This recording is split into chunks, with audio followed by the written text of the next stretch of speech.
I'm excited to be here tonight between two leaders who have gotten a lot done over the past year. My good friend, Speaker Joe Tate, and my good friend, Winnie Brinks, the Senate Majority Leader.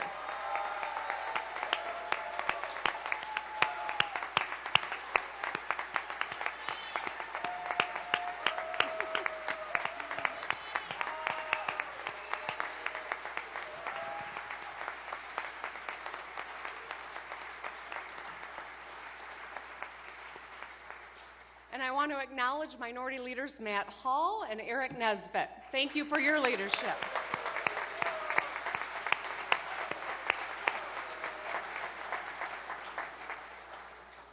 And a happy early birthday to you, Senator Nesbitt.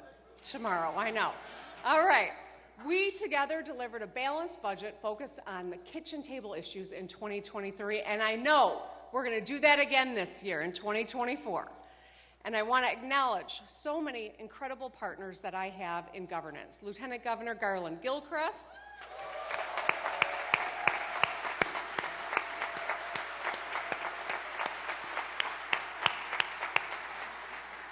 our Attorney General Dana Nessel,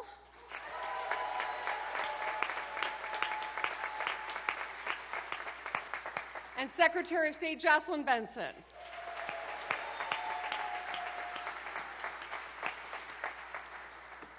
And I always want to make a point of acknowledging two incredible public servants who lead groups of public servants who show up on the front line in the most dire times. Please join me in thanking Major General Paul Rogers and Colonel James Grady from the State Police and National Guard.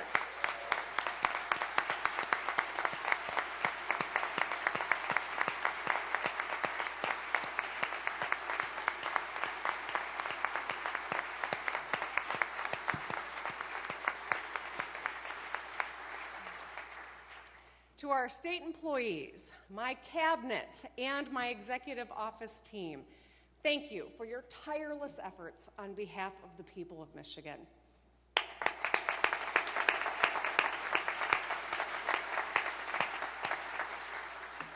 All right, let's get this show on the road.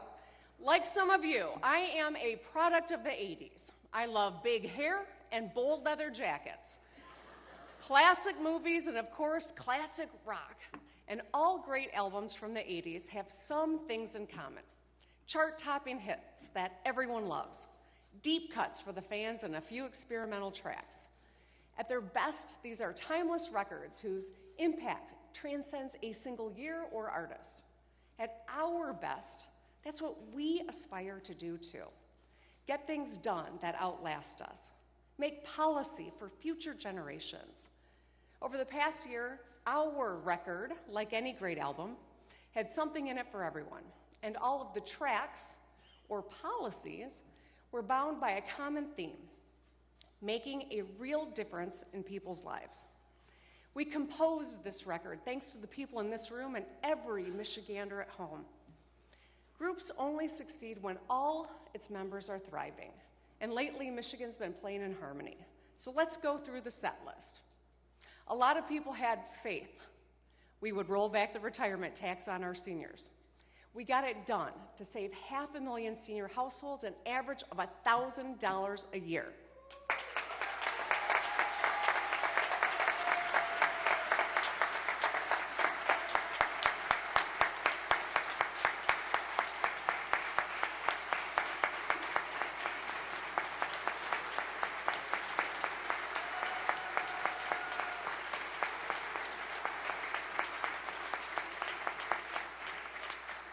We rolled back this tax, and I want to thank Representative Angela Whitmer for her leadership.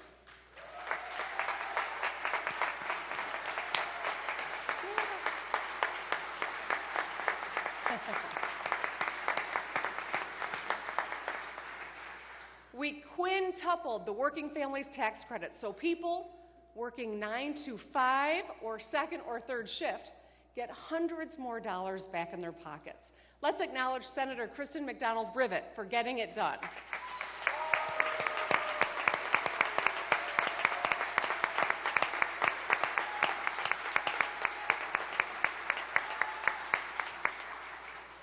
This year, the Senate and the House Democratic legislative majorities delivered $1 billion in tax relief. This year, seniors will keep more of what they earned, and hundreds of thousands of working families will get refund checks, putting money back in their pockets to help with groceries or gas or home repairs.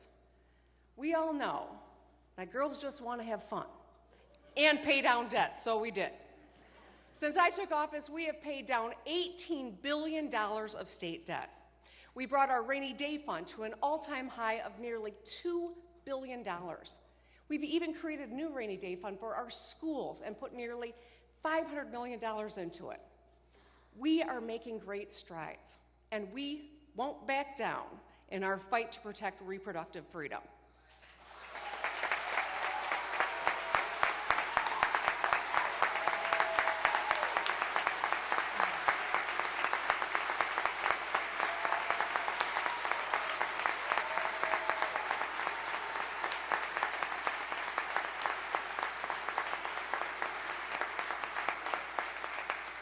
Michiganders passed Prop 3 to protect abortion rights and repealed our extreme 1931 abortion ban, thanks to the hard work of so many in this room, including Representative Pahutsky and Senator Geis.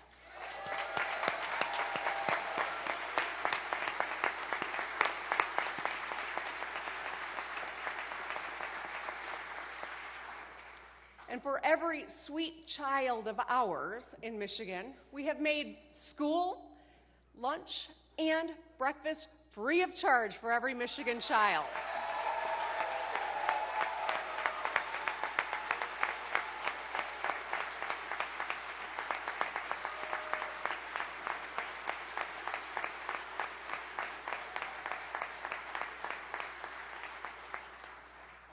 All 1.4 million Michigan public school students get 2 meals a day so they can focus on learning, and so their parents can save $850 a year on groceries per student.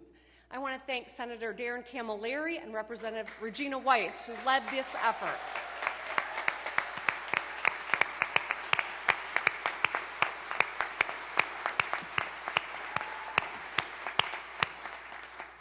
When I introduce my next budget, we're going to keep feeding students and lowering grocery bills for families.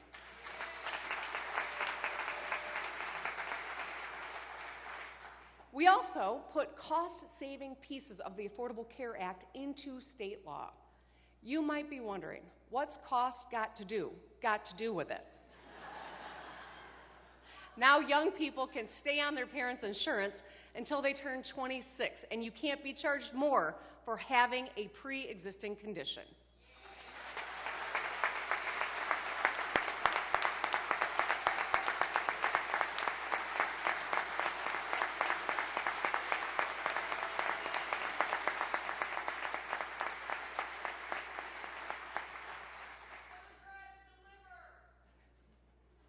Because no one should be running up that bill to get better when they're sick. Okay. We got a little more coffee before the next day of the state. While some folks in Washington are trying to repeal the ACA and strip health care away for kids and seniors and working families, we got your back like a rock here in Michigan.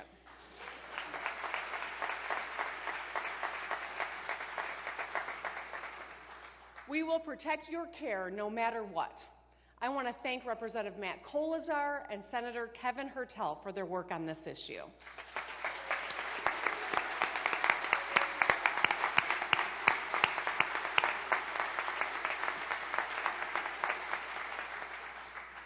While other states restrict your freedom to be who you are and love who you love, we heed the words of Ms. Diana Ross and say we're coming out to protect equal rights for the LGBTQ+ community.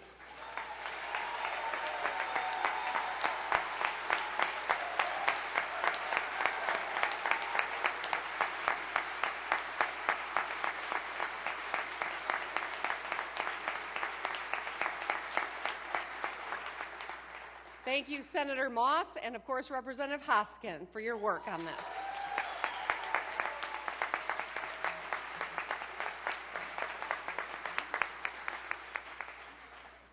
We also ended natural hair discrimination by passing the Crown Act. Thank you, Senator Anthony.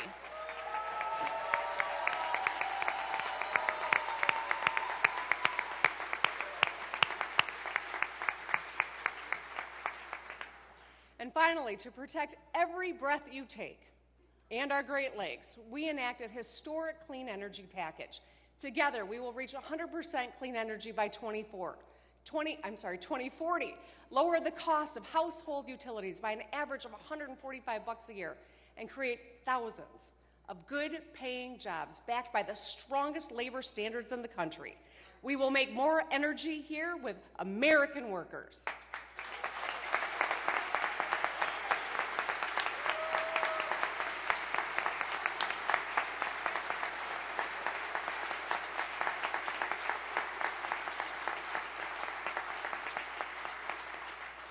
So I want to thank Senators Singh, Geis, Schenck, and Representatives Ayash, Puri, and Kafia for making Michigan a national leader on climate action.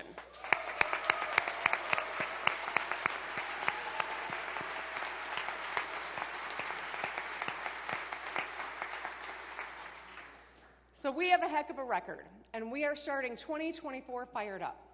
My fellow Michiganders, the state of our state is ready to rock.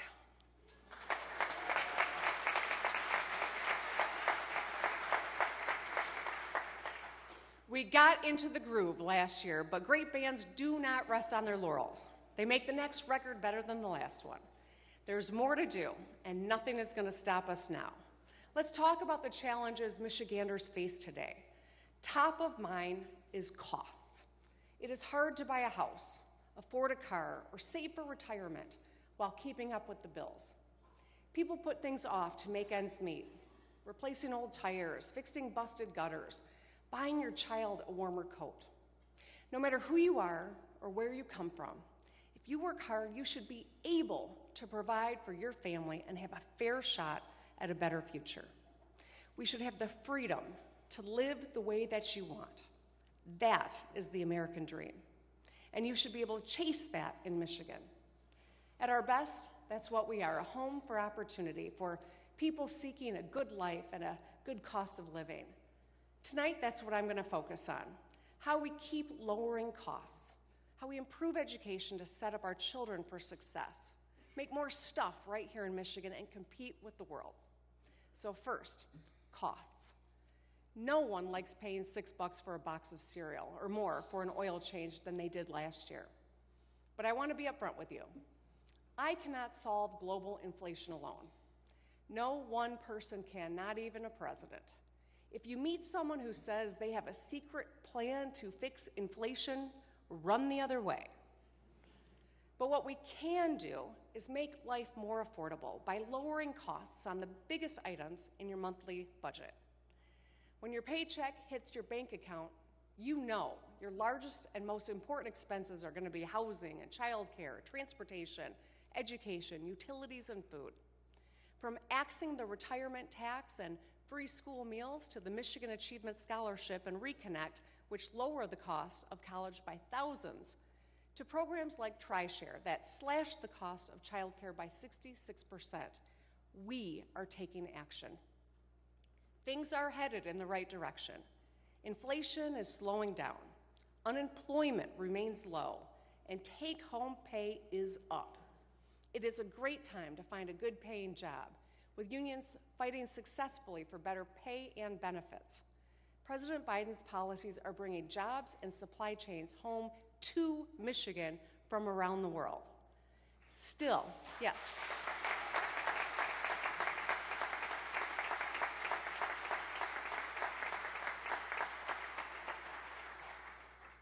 Still, Michiganders need more breathing room. This year, we will continue our work to lower costs on the biggest items in your budget. So let's jump in. A few weeks ago, I rolled out the Michigan Vehicle Rebate, a plan to lower the cost of buying a new car with a $1,000 rebate off any car and $2,000 for electric vehicles. If it was assembled by a union, you get an extra $500, so that's up to $2,500 off. The My Vehicle Rebate would be offered at the point of sale, so you actually save money as you walk out of the dealership.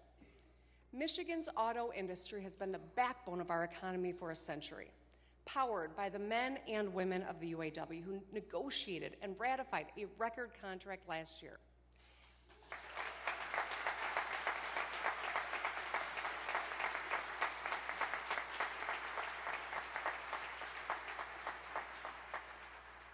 We want our auto workers and our auto industry to thrive right here in Michigan, and I know that unites us.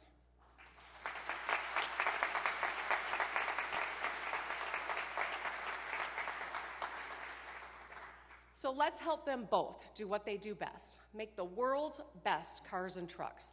With the My Vehicle rebate, we can lower costs and support the ongoing transition to an all-electric, union-made future. Next, housing. Usually the largest expense in anyone's budget. Right now, too many families spend more than half their income on their rent or mortgage. Our housing stock is old. Nearly half of all units in Michigan were built before 1970. Young people cite housing affordability as one of their top concerns. These are statewide challenges. In Traverse City, school districts need housing for teachers who have nowhere else to live. On the west side and in the UP, there just aren't enough homes for growing families.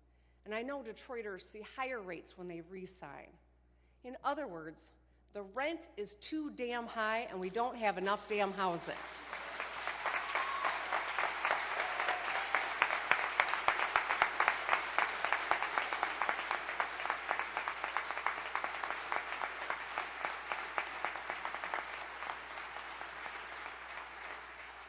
So our response is simple. Build, baby, build. Let's go.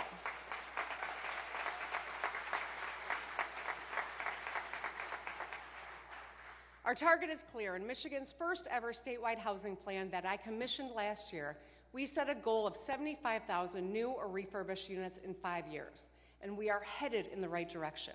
In the 5 years since I took office, we've invested double what we did the previous 8 years to build or rehabilitate 34,000 housing units, supporting 20,000 good-paying construction jobs in the process. Our local partners are getting it done too. From November 2022 to November 2023, our 4 largest counties, Wayne, Oakland, Macomb, and Kent, permitted over 8,000 units. In 2024, let's keep going. 2024, let's build more of every kind of housing, single-family homes, apartments, mixed-use buildings. In 2024, we will make the largest investment to build housing in Michigan history. Let's get it done.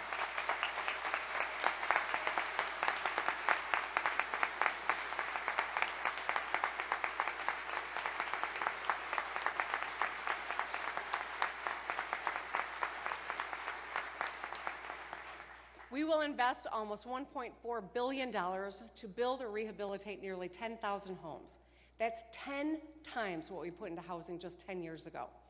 Getting this done will support thousands of good-paying middle-class jobs in the skilled trades, from pipe fitters and carpenters to bricklayers and roofers. Let's get it done. Housing is a serious challenge, so we're making this serious investment. It's about so much more than just a roof over your head. Housing builds generational wealth. It forms the foundation for success in school, in work, in life. Let's work together to build more housing so every Michigander has an affordable place to call home. Finally, I'm calling for a new caregiver tax credit that'll put money in the pockets of Michiganders who care for an aging or sick relative. I know how tiring caregiving can be, especially when you're juggling a career and kids of your own. When I was sandwiched between my newborn daughter and my mom, who was dying from brain cancer, I was pushed to my limit, despite having resources and help. I know a lot of people are concerned about how much it'll take, or is taking, to care for aging parents, financially and emotionally. Maybe you're concerned about how your kids would take care of you while living their own lives. The new Caring for My Family tax credit could save thousands of Michigan families up to $5,000 on their taxes.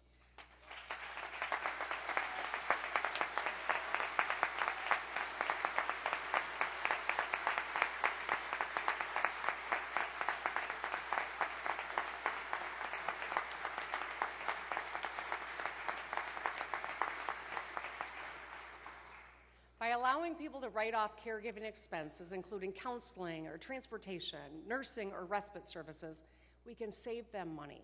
We can help more seniors age in place at home in dignity instead of a costly or long-term option.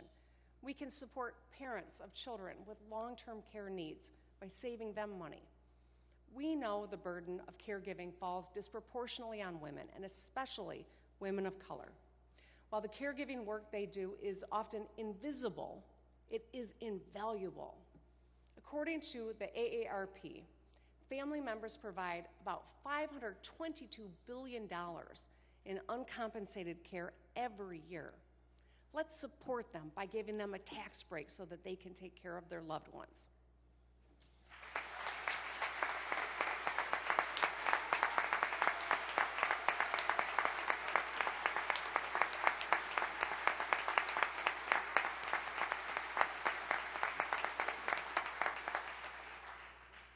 Now let's talk about education.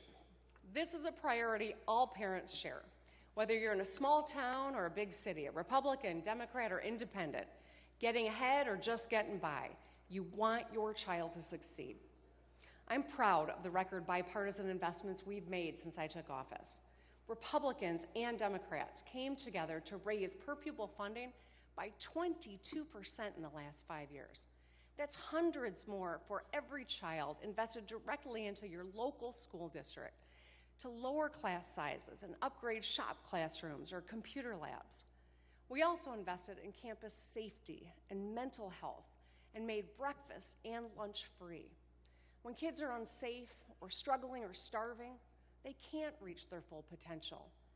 Every parent knows that the person standing in the front of the classroom matters. In some states, educators are being undermined, micromanaged, and even criminalized just for doing their jobs. In Florida, teachers are disrespected and book bans are rampant. Heck, just 2 weeks ago, a district banned the dictionary. The dictionary. In Texas, nearly 1 in 3 teachers aren't even certified. That's not how you improve education. In Michigan, we're forging a different path. We're sending a message loud and clear. We support our teachers.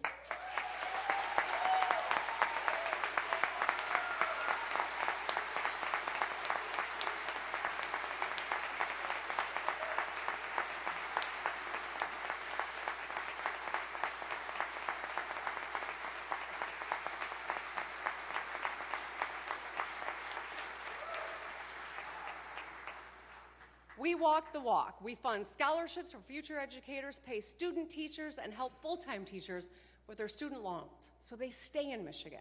We accept out-of-state certificates, so if you have experience, you can enter the classroom without jumping through bureaucratic hoops. As a result, enrollment rates in Michigan's teacher prep programs are beating other states. So a message to America's teachers: if you want to teach, we want you here.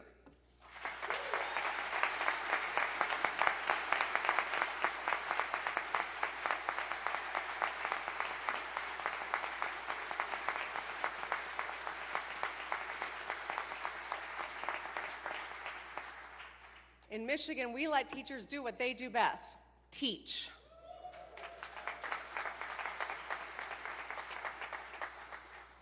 We know education in Michigan needs more support and more work, and we want student outcomes to exceed our expectations.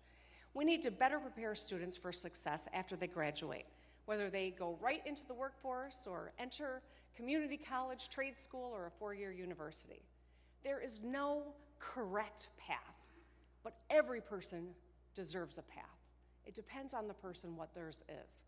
What we can do is get everyone ready. A big part of that is starting education earlier and continuing later. 4-year-olds who go to pre-K arrive at kindergarten better prepared to learn. They're more likely to graduate, go to college, and earn more over their lifetime. And we know higher education or skills training leads to higher incomes. If you get an associate's degree, you can earn $23,000 more a year. The best paying jobs today and in our future economy require some education after high school. So we must support our kids from pre-K through post-secondary to prosperity. Last year, I proposed pre-K for all by the end of 2026, saving families about $10,000 a year and giving every child a solid academic foundation.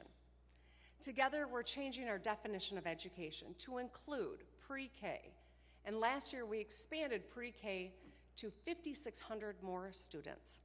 And you know what? This year, we're going to go a heck of a lot further. In our next budget, let's deliver pre-K for every single 4-year-old in Michigan 2 years ahead of schedule.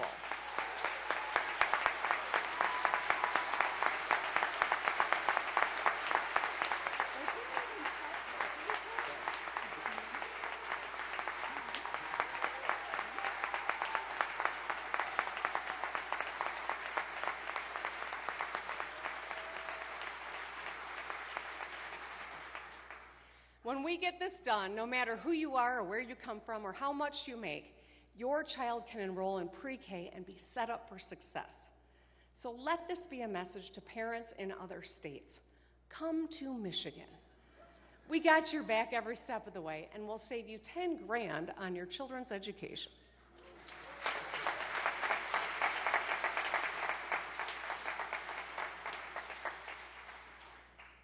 We need to be a state of lifelong learners, and we know that education does not end after high school graduation. And that's why we've lowered the cost of college with the Michigan Achievement Scholarship, saving thousands.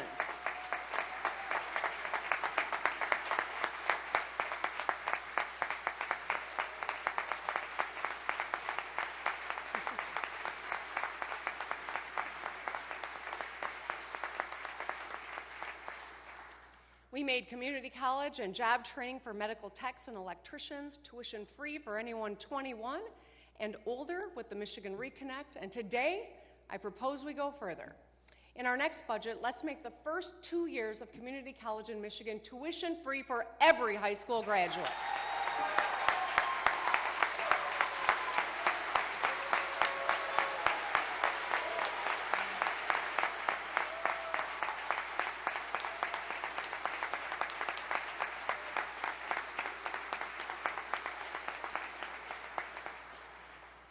As Michiganders pursue an associate's degree or a skills certificate at a community college, they can save an average of $4,000 on tuition. This is a transformational opportunity for graduating seniors and will help us achieve our 60 by 30 goal, having 60% of our adult population with post-secondary skills training or a degree by 2030. We are broadening our vision of education beyond K through 12. Every single Michigander should be able to count on a free public education from pre-K through community college. That's the Michigan guarantee. Let's get it done.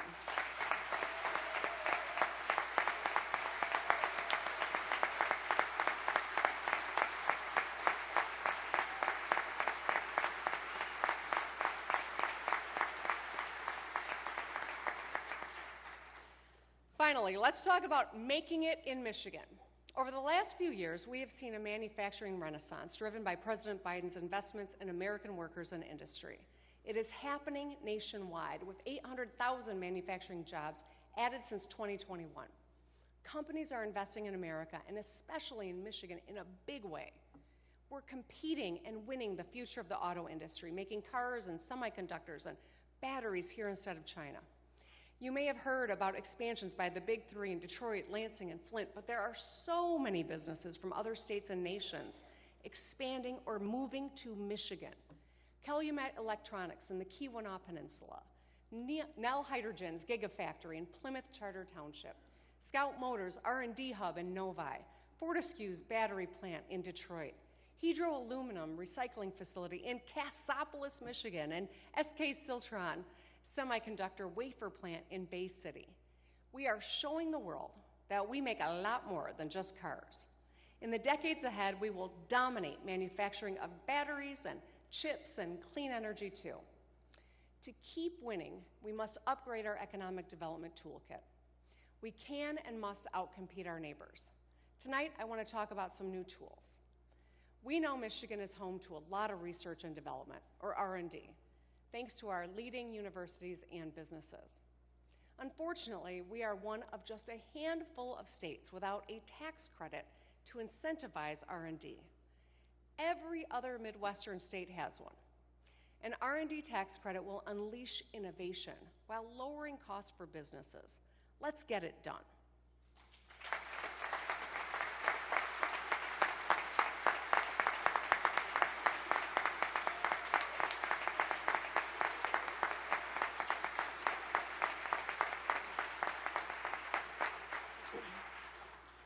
Our current toolkit limits our ability to attract small and second-stage businesses. So let's start the Hire Michigan Fund to lower overall payroll taxes for these firms. The value here is simple. The more you hire in Michigan, the more you should save in Michigan. We had a similar bipartisan program years ago that worked well. Let's bring it back because, well, everyone loves a throwback, right? We also, thank you. We also need to uplift regions that have too often been left out or left behind.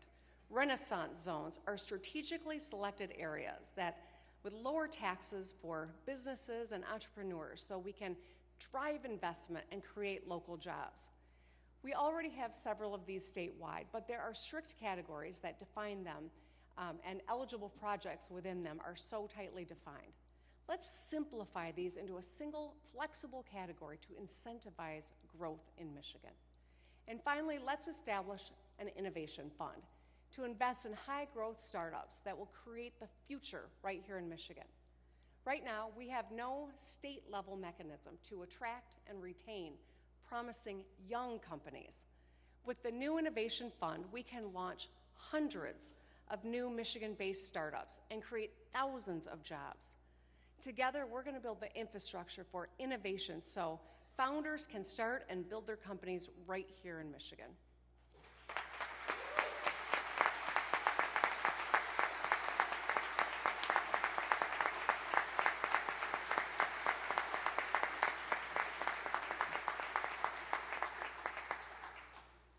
As we win all these projects, our infrastructure's got to keep up. The Growing Michigan Together Council identified infrastructure as one of the keys to growing our population. That's why we are fixing the damn roads and bridges and pipes and everything in between. Since I took office, we have fixed 20,000 lane miles of road and 1,400 bridges, supporting 118,000 good-paying jobs. I know you saw it last year. Our state flower, the orange beryl, was in full bloom.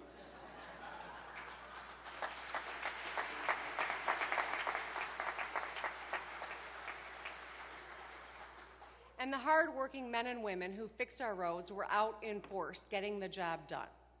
4 years ago, I stood at this rostrum and rolled out the Rebuilding Michigan Plan, a $3.5 billion investment to fix our roads while supporting over 45,000 jobs without raising taxes by a dime.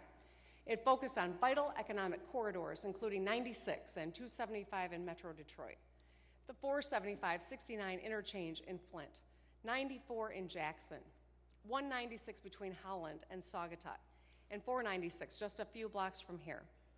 We made progress on them all. Tonight, I'm calling on the Michigan Department of Transportation to authorize the final $700 million of the Rebuilding Michigan Plan.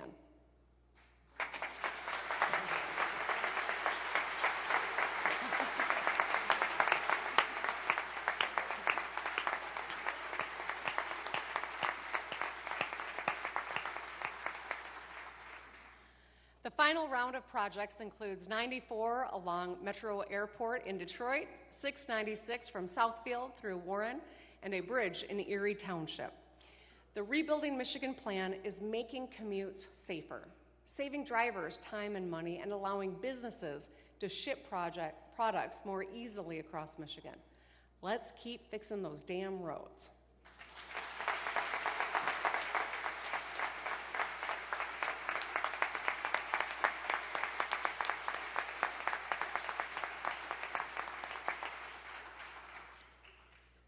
Every Michigander deserves a classic Michigan story. You work hard, follow your dreams, and build a great life. When you get knocked down, you get up again. You keep fighting. That's what makes us special. Heck, just look at our lions. Yeah.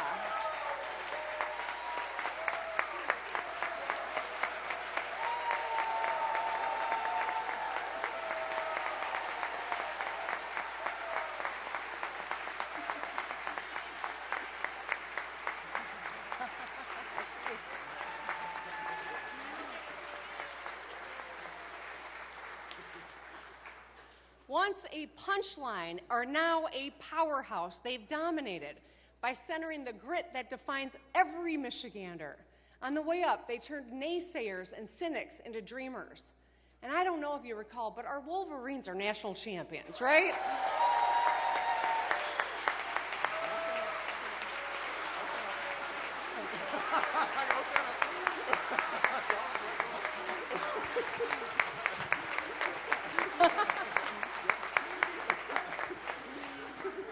Oh, I'm looking at my fellow Spartans. I know it's hard sometimes. But both these incredible teams are showing the country what Michigan is all about.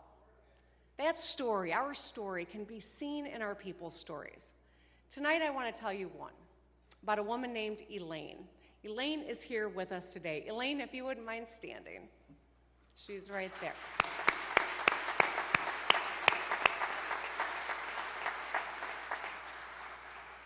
Elaine was born in Saginaw in the wake of World War II. She was one of 7 kids and grew up poor. After graduating from Saginaw High School, she worked odd jobs and got married and moved to Chicago.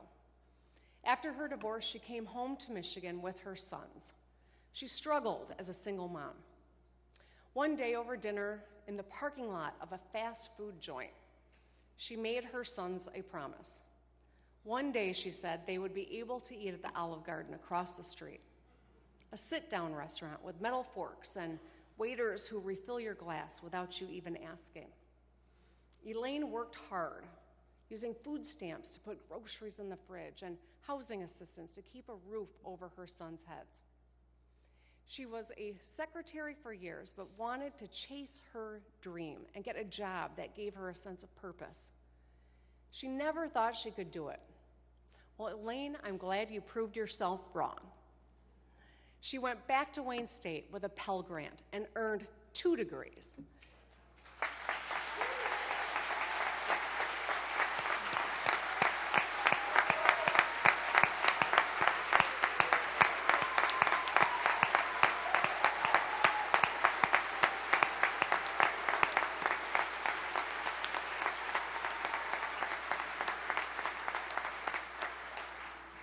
After graduating with her master's in social work at 45, she had a successful career in Saginaw. In retirement, she volunteers at local shelters and even wrote a book, My Grandchildren Make Me Laugh, and I am the proud owner of a signed copy. What Elaine is most proud of, however, is who her sons have become. She calls them fine young men who care for themselves and their families. Mark and Cody are with her today. One works at the same clinic Elaine did, and the other heads back to college soon, following in her footsteps. Elaine and my mom were born about 6 years apart. They both worked hard and faced adversity and persevered. They're both strong, proud women from Michigan, and that's a badge of honor.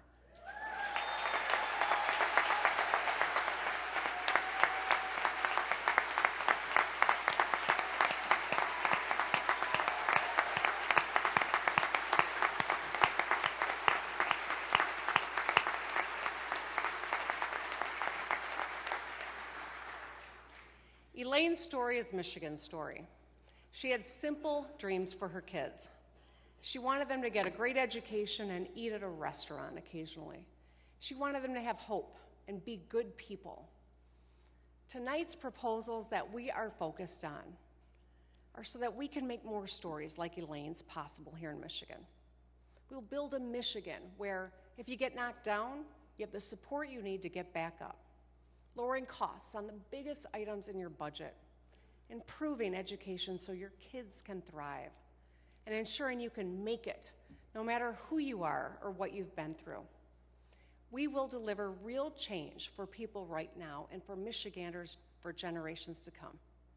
That's what our work is about, getting things done for people we've never met, people like Elaine, a mom who can afford a nicer place to live in a new housing that we are building, someone who can get their associate's degree tuition-free with the Michigan Reconnect, making more time to study in the mornings because our parents don't have to pack a lunch for their kids, being able to drive them to school on safe roads where they know that they will be taught by a skilled educator and receive a public education from pre-K through community college. We are a state of humble, hey, go at it.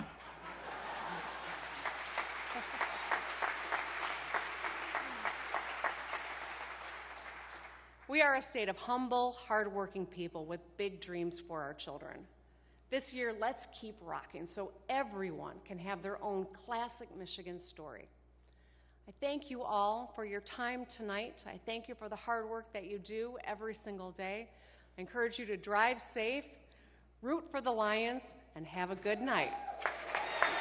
Let's go.